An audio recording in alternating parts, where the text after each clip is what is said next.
Hello.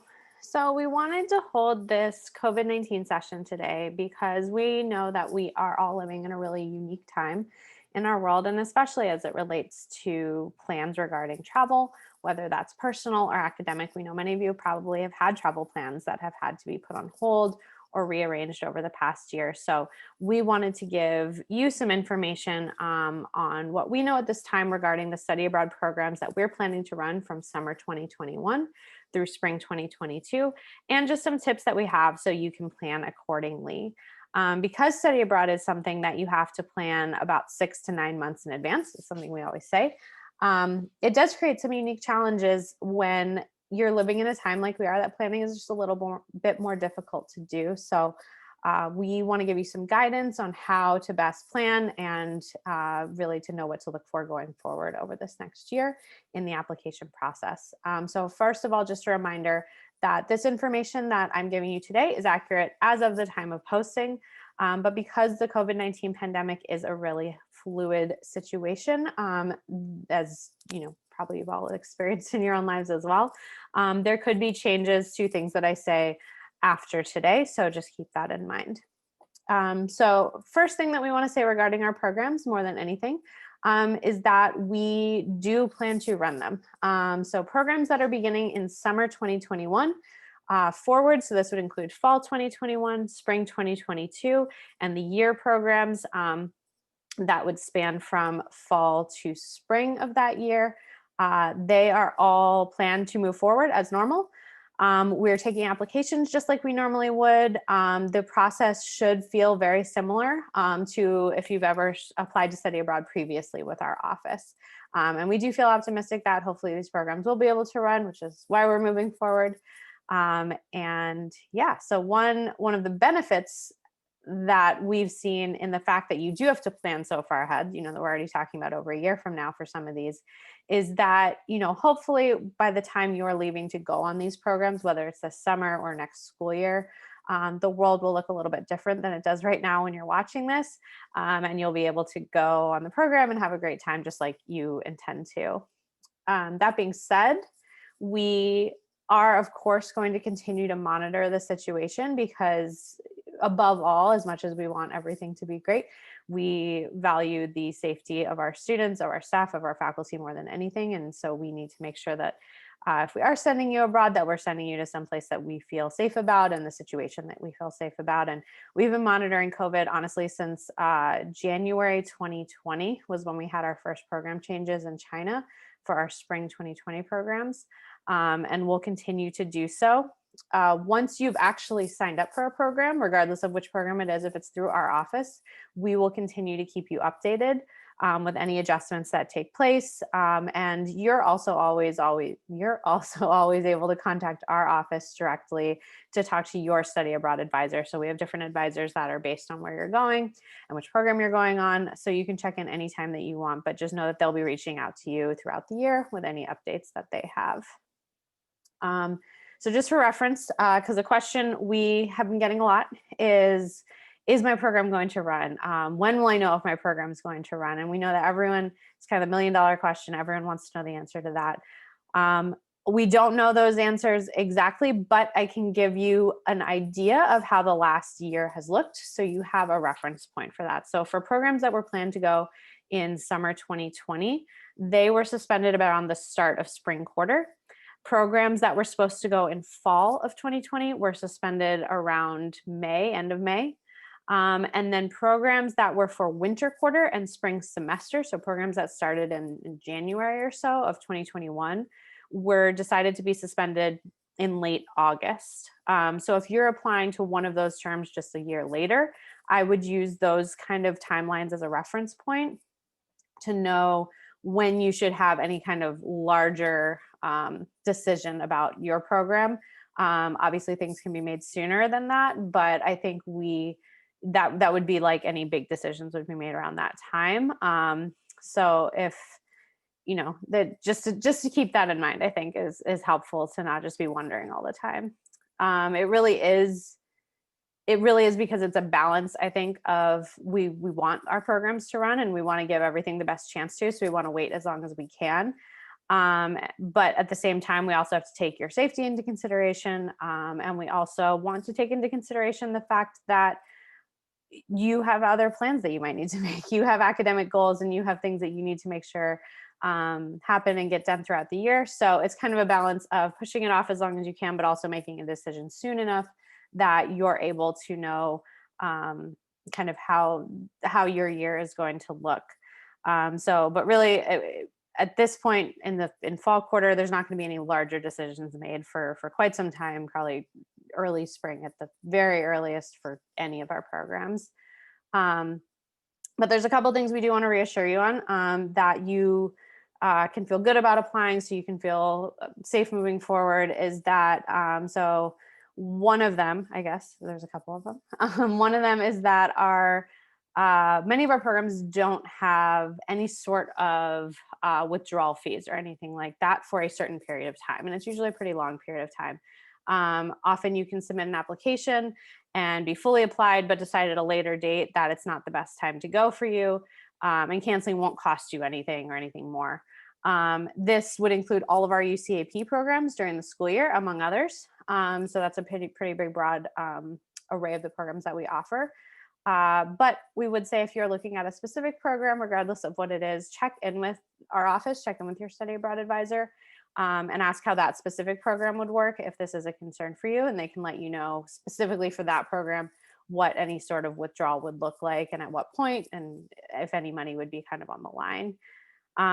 One thing we've learned over the past year that we really want to try and reassure students about is that we know that making sure you're staying on track academically is really important. And so our office has been working really hard to create alternative options if classes are needed to be changed at all. So for many of our programs, we're actually planning virtual options for those exact classes. So when you sign up, you're going to be taking that class either way. You don't have to wonder as it's getting closer, am I going to get this? Am I not going to get it? So this would include all of our UCLA global internship summer programs, as well as our summer UCLA travel study programs. If you absolutely require a class, especially at a certain time, again, check with our office. We'll be able to let you know if this is one of the ones that we know we are going to have a virtual option for, that we can say with certainty, like, yes, you will be able to take this class no matter what. It may look this way, it may look that way, but you'll be able to get the classes that you need. And then I think similarly, something else we've really been making sure that students have access to, I guess, is working with the registrar so that when you are applying to a program during the academic year, you're also at the same time able to enroll in classes for that period of time on campus. Sort of a double enrollment, which isn't something we normally allow, but we've been able to work with them to ensure that you can be registered for your classes here on campus in case you need to be here. But if you are applying to a study abroad program and you say, like, I really want to give myself the best chance to go, you can still be applied and have both options. And then once it gets closer, obviously you'd have to, drop one of them, or one of them, it would become clear which one's going to be happening. But we want to give you that security that, academically, you can move forward knowing you're going to stay on track while you're still applying to study abroad, even if there is a little bit of that uncertainty. So what can you do? These are things our office have done. What can you do tangibly going forward to kind of put yourself in the best position? One of the things that we're really emphasizing to students is to apply for your passport now. If you fall into one of these categories, apply for your passport now. If you do not have a passport, if your passport is expired, or if your passport is expiring within 6 months of your program's end date, this is a rule for entering a lot of foreign countries. US passports, at least, the processing of them has been drastically delayed over the past several months because of office closures and things like that. So applying now is going to give you the best chance to get it, and you should be okay to get it in order to go on your program. There are a few programs that require a passport when you apply. Most of them don't when you apply, but they do typically need them a few months before you leave. So a lot of times that surprises students. They think, oh, I'm not going until June or till August or September, but you may need it several months in advance. And this is why you really need to apply now so that you're getting kind of it in the process of that. US passports, this is mainly what we're referring to, but obviously if you are a citizen of another country, you should reach out to their consulate or embassy just to find out what their current timeline is looking like, because I would imagine that their processing may have been delayed as well. So definitely something to do sooner than later. Another thing that you can do that would be helpful is to meet with your academic advising unit.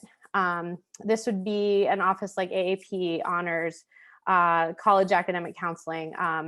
Those are the offices on campus that really are in charge of your total time at UCLA, your path to graduation.